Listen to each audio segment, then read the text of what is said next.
I should get this. Looks nice. Hello guys, day 6. Today I'm going to be talking about why you need a credit card. Especially as a student or an immigrant into this country, you definitely need a credit card. So first off, what is a credit card? A credit card is simply a payment card or a financial card that allows you use borrowed money to like pay for goods and services, and then you can pay back. So it's just like your debit card, but in this case you're not using your money, you're using the bank's money or the financial institution money, and you pay back. So why is it important? For just one simple reason. It's very important to have a credit card and use a credit card because this helps you build a credit score. Credit scores are important in society that runs on credit. So what does a credit score mean? It's usually like a 3-digit number from 300 being the lowest to about 850 being the best. And what this score tells lenders or financial institutions is that it tells them about your credit worthiness.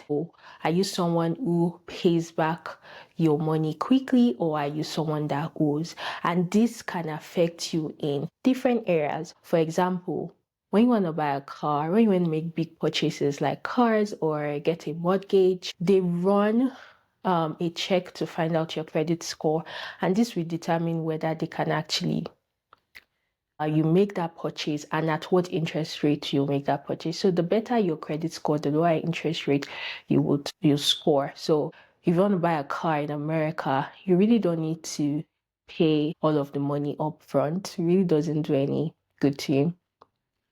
But you can finance the car at a low interest rate based on your credit score. This also happens when you want to mortgage a house. In some cases, even when you want to rent a house. So the goal is to have like very good or excellent credit score so that you can make all of these financial decisions or moves without any struggle in a credit society like the United States, so that you don't need a guarantor before you can actually make a purchase.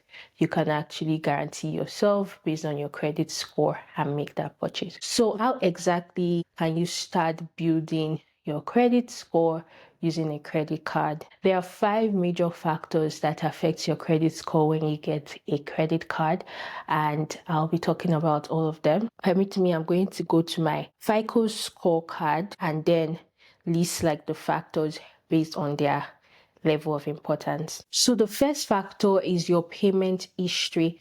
This shows like how you've been paying back your loan for the period of time you have had this credit card. And so based on the payment history, it determines your credit score, and it accounts for about 35% of your credit score. So when you have a credit card, you're usually given like a credit line, so they can start you off based on your age or based on what type of card you're getting and what money you're depositing in the bank. You can start from anywhere from $500 to like $2,000 credit line, and this just gives you the money to like the credit line just tells you, oh, you can use this amount at any given time. If you use 500 out of 1,000, you have only 500 left, basically. And so when you get the credit score, there's usually some dates to pay attention to. Your due date. The due date actually shows you the minimum payment you can pay on that date, your statement balance, and then you get to know your current balance. And so in order to maintain your credit score, you always have to pay your minimum payment even before the due date so that you'll be early in your payment. But the thing is that if you pay only your minimum payment, then you get to pay interest on the balance. So let's say your statement balance for the month of October was $800 and your minimum payment was $25 or let's say $50, right? If you pay just $50, you're going to calculate an interest on $750. So yes, it's good to always pay your minimum payment so that you don't miss a payment. If you miss a payment, you get like late fees, but also negatively affects your credit score. But what you want to be doing is paying that exact statement balance.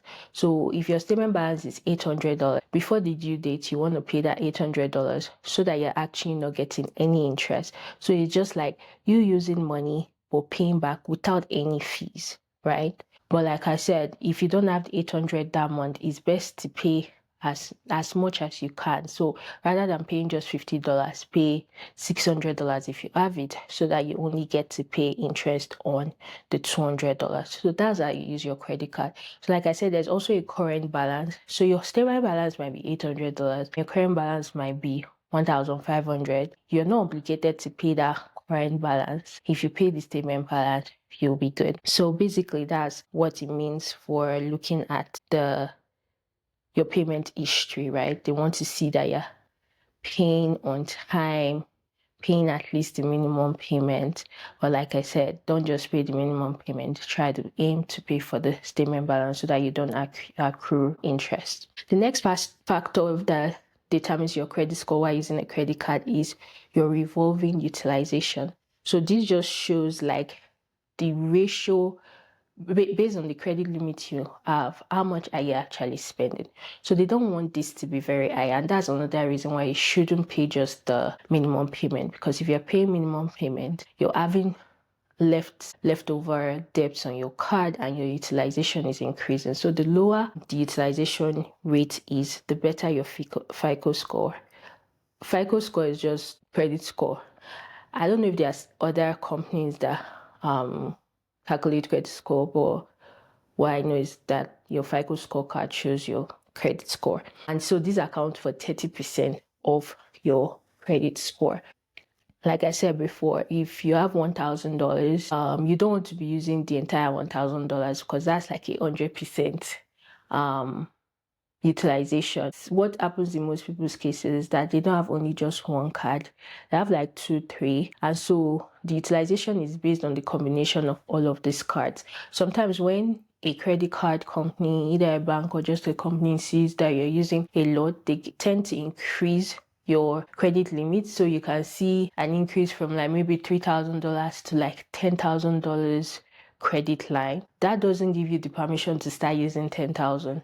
Because if you keep your expenditure in your normal level, you reduce your utilization rate, and so you're increasing your score. So even if they give you 10,000, 20,000, don't be irresponsible to go and spend that much, because you want to still keep your expenditure down to like maybe 2,000, 3,000, and then that way you're having a low utilization score and increasing your credit.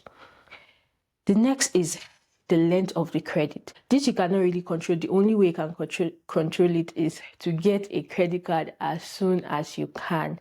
The younger you get it, the better, because as you grow, it ages with you. So the longer you've had a credit card, they start calculating from the very first credit card you use, the better your FICO score. This accounts for 15% of your credit score. So if you don't have a credit card now, go get one, because like I said, with the length comes higher scores. The other two are, I'll say, not so big in terms of percentage, but one of them is like the inquiry. So like I said, when you go make a big purchase, like maybe a car, a house, the sellers will run like a credit check on you to see whether you can actually make the payment plan that you're about to sign on. And so like this is usually like a heavy check on your account. The credit card don't want is to see that you're having a lot of this check going on in like a short period of time, because it means that you're looking for money everywhere, and so they're like, why is this person looking for money? And so this will reduce your score if you have too much. It accounts for just 10%, but really you don't want to, because how many times are you making a big purchase? So you want to keep it to a minimum and not do things that make them inquire on your account all the time. And the last one is the total number of accounts. I won't say like you should be fixed on this. Total number of accounts also accounts for 10% of your credit score. You should not now go about just opening cards up and down, because this might negatively impact you. Because if you forget that you have a card and you don't pay, the reason for all of this thing is defeated. So for me, I'll just say start with about 2. There are some other cards that you open that will not really be actively in you. Like for example, if you have a payment plan, you don't really have a card per se. Or me, I don't have a card. I just have a payment plan for my car, and I just set the auto pay and it just pays there. So that counts as one of the accounts. But like, rather than having like 10 cards that you're swiping everywhere, I rather you have just 2 or 3, and other things you get to do payment plan for, like car, or me right now I'm paying for my teeth, things like that. They add to your account, but these are things that maybe you put auto payment and you don't forget to do it, so that it doesn't negatively impact your credit. So for people that say, I don't do credit card, who is your sponsor? Be truthful, who's your sponsor? Because you don't do credit card in America. Are you making purchases? You're making purchases under somebody else's name, or somebody is giving you a trust fund baby that they're giving you money. So if you say things like that, please be truthful. Don't say it to the common man, because not everybody has $20,000 cash to buy something, right? If your father is giving you that, then just don't come and say, oh, I don't use credit card.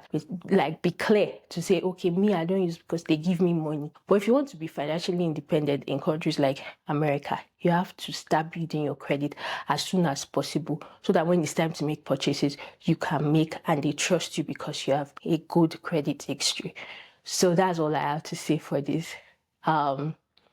There are different types of credit cards. There are some that are charged, like they have annual fees. If you're beginning, I say do not get those type of cards. Get free cards. Even I'm not beginning. I've had credit cards for over 6 years, but I still don't use the one with the fees, although I'm trying to look at it maybe in the nearest future. But right now I use the free ones, so they do not charge any like annual fee. I just have to pay back my money. The only way I'll be charging anything is if I pay late payment, or if like I'm having balance, like not paying all of my statement balance, and they are now like charging interest on it. That's the only fees I can pay. My credit score right now is like very, very good. And when I look at my scorecard, I have 0 missed payments. So I'm very diligent like that. So no missed payment, paying all my bills when I'm meant to pay it. Note that when you're actually getting a credit card, you have to be responsible. It's not the point where you can now go and ask your friend for money, and when they now ask you back for their money, you start insulting them. No, this one, you will borrow the money. If you don't pay back, you get the consequences, and it will show on your credit score. So if you want to be responsible financially, you want to be independent financially in this country, start building your credit score by getting a credit card as soon as possible. If you have any questions, leave down in the comment section. If there's anything else you want me to talk about, please let me know, and I'll plan to make the video. See you tomorrow. Bye.